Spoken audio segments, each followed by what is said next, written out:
మా బాబుకి ఒక స్కూల్లో అడ్మిషన్ తీసుకుందామని వెళ్తున్న టైంలో నేను ఒక బస్ చూశానండి. అదే శ్రీ సరస్వతి శిశుమంది స్కూల్.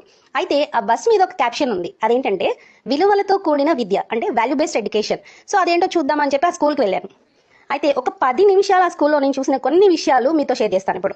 అక్కడ ఏం జరిగిందంటే పిల్లలు బస్ దిగ్గానే టీచర్స్ రిసీవ్ చేసుకోవడం, తర్వాత వాళ్ళకి కుంకుమ పెట్టడం, తర్వాత పిల్లలందరూ నమస్తే మాతాజీ అనడం, తర్వాత వాళ్ళ ప్రేయర్ చూశానండి.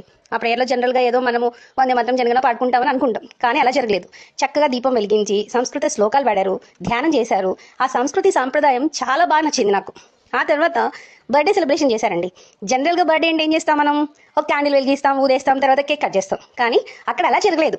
చక్కగా దీపం వెలిగించి అక్కడ పిల్లలు, టీచర్స్ అందరూ ఒక సంస్కృతంలో బ్లెస్సింగ్స్ ఇచ్చారండి. ఆ బ్లెస్సింగ్స్ చూడడానికి పాడడానికి ఎంత బాగుందంటే నేను కూడా ఒక 2 లైన్స్ వినిపిస్తాను మీకు.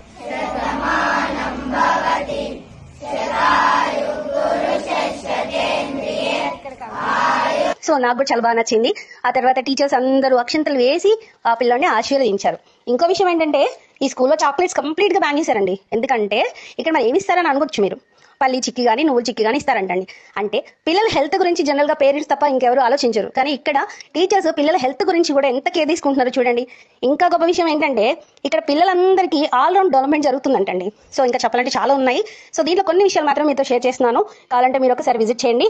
సో ఇలాంటి స్కూల్లో మన పిల్లలు కనుక చదివితే పిల్లల ఫ్యూచర్ సూపర్గా ఉంటుందని నాకు అనిపించింది. నేను అడ్మిషన్ తీసుకోవడానికి రెడీ అయిపోయాను. సో మీరు కూడా ఒకసారి విజిట్ చేసి ఈ స్కూల్ గురించి ఆలోచిస్తారని అనుకుంటున్నాను.